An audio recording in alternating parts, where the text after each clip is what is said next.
Bună, dragilor, și bine ați venit la o nouă filmare. De această dată te invit la o citire generală, în cadrul căreia vreau să văd ce mesaje are Universul în acest moment să-ți transmită când tu ai intrat pe acest videoclip. Vreau să văd pentru următoarele 24 de ore pentru tine, atât din punct de vedere personal, profesional, financiar, dar și surpriza pentru sufletul tău. Îți mulțumesc pentru că mă urmărești, îți mulțumesc că mi ești alături. Dacă vrei și tu o citire pentru sufletul tău, găsești oricând gratuit pe noua aplicație Cristina Zurba, disponibilă atât pe iPhone cât și pe Android, dar este și site-ul oficial cristinazurba.com, unde ai acolo oricând ghidare din partea tarotului. Ok, în momentul de față văd aici o bucurie așa mică în sufletul tău, ceva ce ți-ai ascuns, ceva ce ții doar pentru inimioara ta. Este de asemenea un moment în care te gândești să faci un drum undeva la o vreme de seară sau te gândești să faci un drum undeva într-un loc necunoscut. Ești foarte dornic să înveți lucruri noi, ești foarte dornic să îți faci planuri pentru viitorul tău. Personal avem 7 de bâte. 7 de bâte care spune aici despre o persoană care luptă, cineva care își apără teritoriul, dar este vorba și despre cineva care își dorește să-și mențină fie o relație oficială, da, și atunci se apără. Pe de altă parte, poate să fie vorba despre o persoană care încearcă aici pe cât posibil să te convingă de un anumit lucru, să-ți demonstreze ceva. Poate să fie vorba și de tine și anume că în acest moment te gândești să acționezi, te gândești să spui lucrurilor pe nume. Avem arcana majoră, justiția, o legătură foarte puternică pentru unii dintre voi cu zodia balanță. Ce văd aici foarte clar este că cineva se luptă pentru dreptate. Da? Vrei să-ți clarifici o situație, vrei să rezolvi ceva important. Să vedem acum, în acest moment, să clarificăm puțin povestea. Da? Să vedem despre ce e vorba. Să vedem ce este cu acest 7 de bâte, la ce se referă. 8 de bâte, foarte interesant. Deci poate ți-ai recăpătat încrederea în tine în urma unui mesaj, în urma unui apel telefonic sau poate chiar în urma unor conversații online. Da?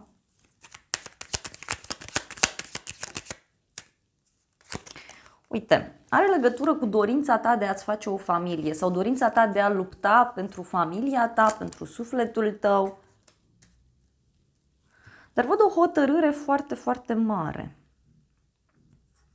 O discuție aici care a fost cu un rege de bâte, o discuție în care s-au zis multe, o discuție în care lucrurile au fost ciudate.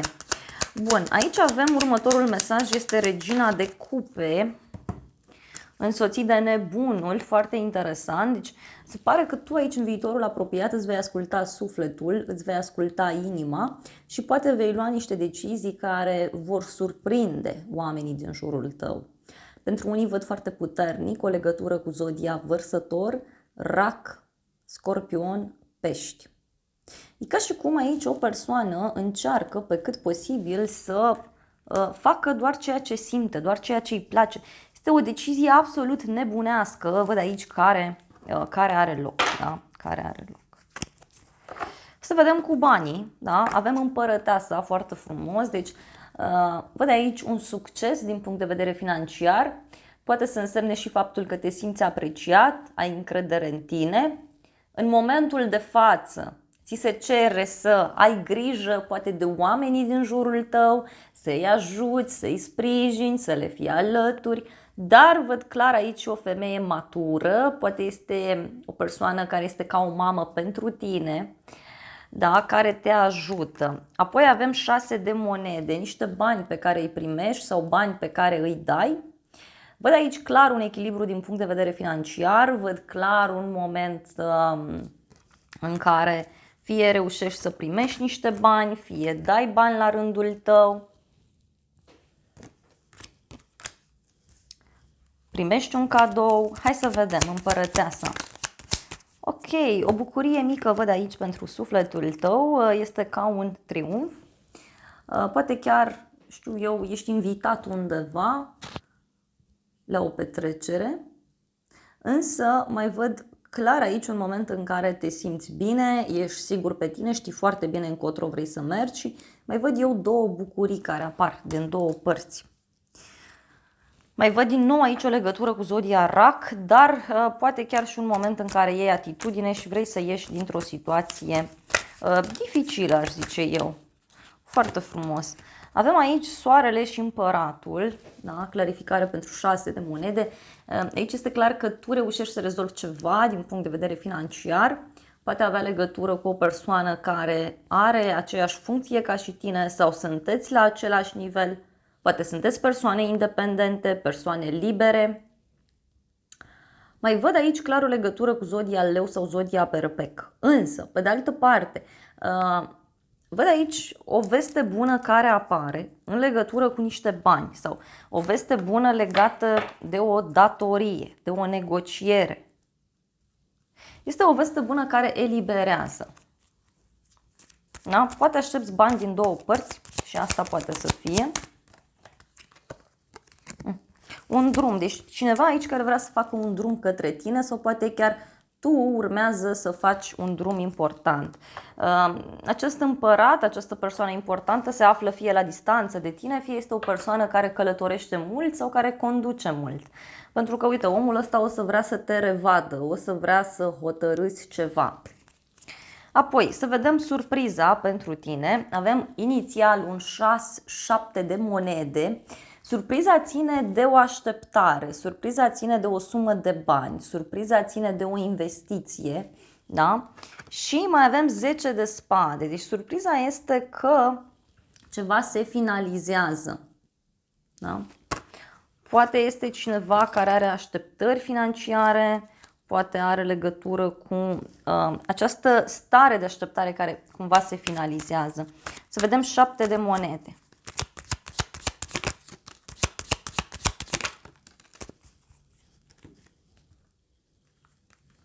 Trei de monede, valetul de monede.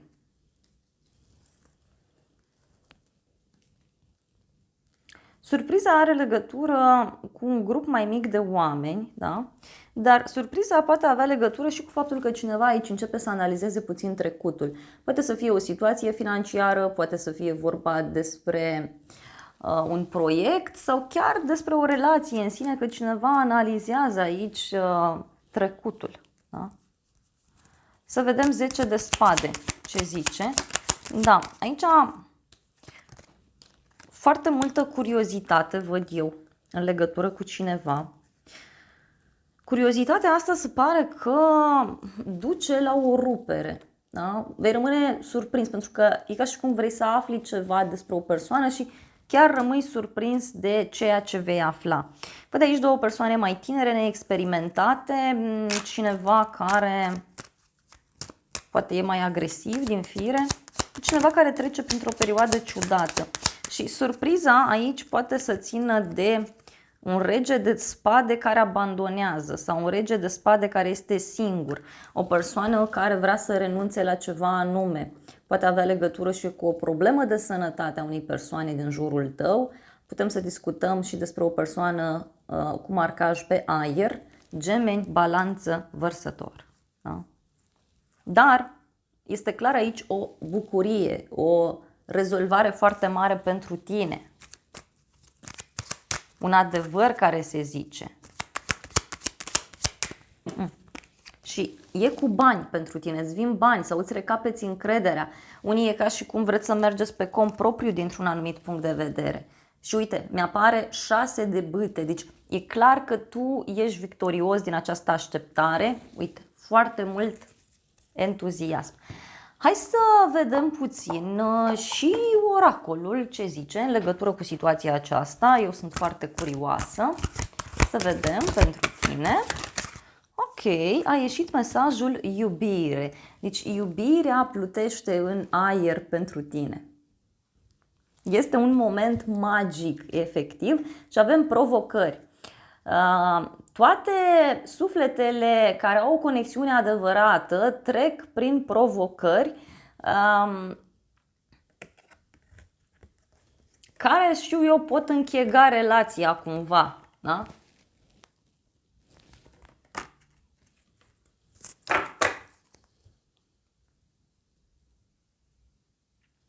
Uită-te adânc pentru a descoperi scopul în această relație. Iubirea adevărată vine atunci când te aștepți mai puțin. Pentru unii poate să apară și o nouă poveste. Conexiunea aceasta sau conexiunea ta este eternă și nu se poate rupe, se zice. Deci este o conexiune foarte puternică. Foarte, foarte puternică. Recunoaștere. Hai să vedem puțin și tarotul meu ce zice cu surpriza asta, că eu sincer sunt curioasă. Despre ce e vorba.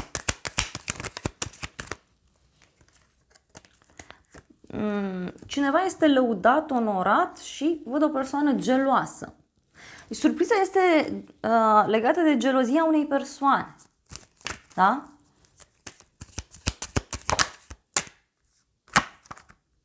Și are legătură cu un verdict, cu o hotărâre, cu un proces.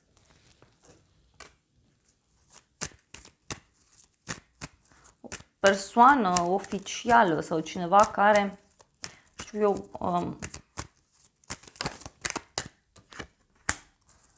are un rol.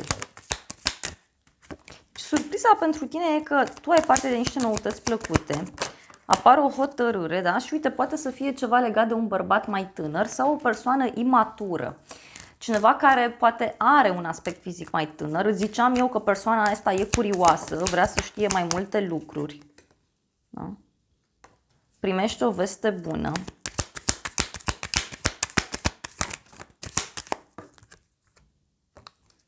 Avem bani puțini și supărare.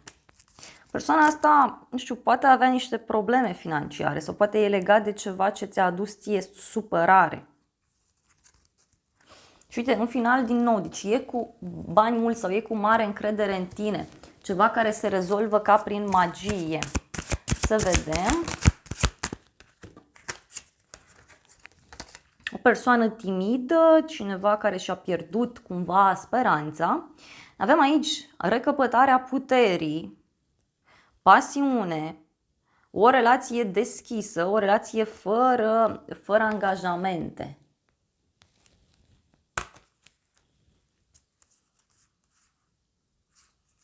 E ca și cum afli niște bârfe, afli niște lucruri foarte rapid, prin niște mesaje, prin niște apeluri.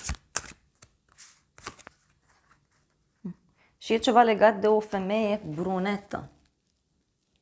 Sau poate tu, dacă ești femeie brunetă, da, ești curios sau curioasă, afli niște lucruri și rămâi foarte surprins sau surprinsă. Din nou bărbatul ăsta tânăr, uite, care, nu știu, îți face o declarație, îți face ceva. O persoană nouă pe care o cunoști. Este o persoană spirituală, este o persoană cu care, uite, te poți întâlni undeva la o cină romantică, da? Într-o situație în care lucrurile par destul de ciudate, se pare că ia o întorsătură total neașteptată. Un ultim mesaj o să cer din partea îngerilor romantici pentru tine. Avem atracție, deci există chimie, există ceva aici de mult timp. Pentru unii, atenție, poate să fie vorba despre cineva din trecut care se întoarce în viața ta. O persoană pe care o știi deja sau o nouă persoană, da, dar alături de care tu ai o legătură karmică, puternică. Și avem căsătorie. Situația asta se poate finaliza cu o căsătorie, doar că, atenție, sufletul tău pereche poate să fie diferit de așteptările tale, diferit de tiparul tău. Să zic că până acum îți plăceau persoanele care se îmbrăcau elegant. Acum o să rămâi surprins că îți poate plăcea cineva care se îmbracă sport. Da? Un exemplu. E banal, dar înțelegi la ce mă refer.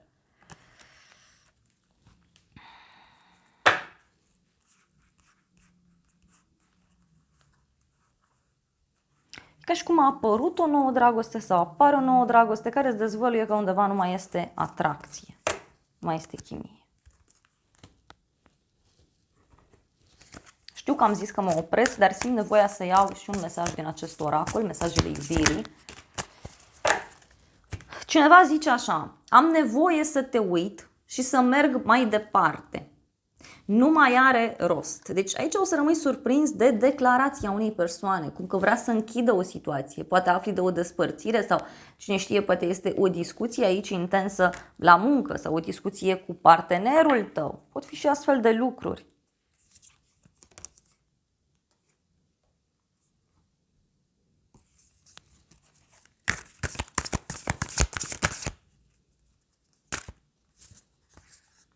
S-au întors mai multe mesaje. Le voi citi pe toate. Nu știi cât de greu mi-a fost să renunț la tine.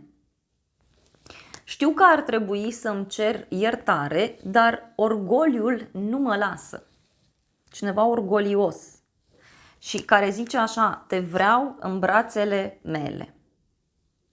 Încerc să mă țin tare, dar pe dinăuntru nu sunt așa. Foarte interesant și se pare că aici sunt mesaje importante. Da? Cineva zice că nu pot să te iert, deci poate să fie o discuție ciudată. Dragilor, acestea au fost previziunile de această dată. Eu îți mulțumesc pentru atenție, te îmbrățișez cu drag, îți mulțumesc că mi-ai stat alături până la final și nu uita că dacă ai rezonat cu mesajele, poți să apeși butonul de like, să-mi lași un comentariu, să distribui videoclipul și să te abonezi canalului, funcții gratuite pentru toți. De asemenea, îți mulțumesc că mă urmărești și dacă vrei și tu o citire pentru sufletul tău, găsești oricând pe noua aplicație Cristina Zurba, disponibilă atât pe iPhone cât și pe Android. Este tradus în 14 limbi, deci cei care mă urmăriți și nu înțelegeți limba română, cu drag vă aștept acolo să ne auzim, să vedem ce energii vă transmit cărțile. Vă îmbrățișez cu drag, vă mulțumesc încă o dată că mi-ați stat alături și să ne revedem cu bine și data viitoare. O zi sau o seară cât mai frumoasă îți doresc!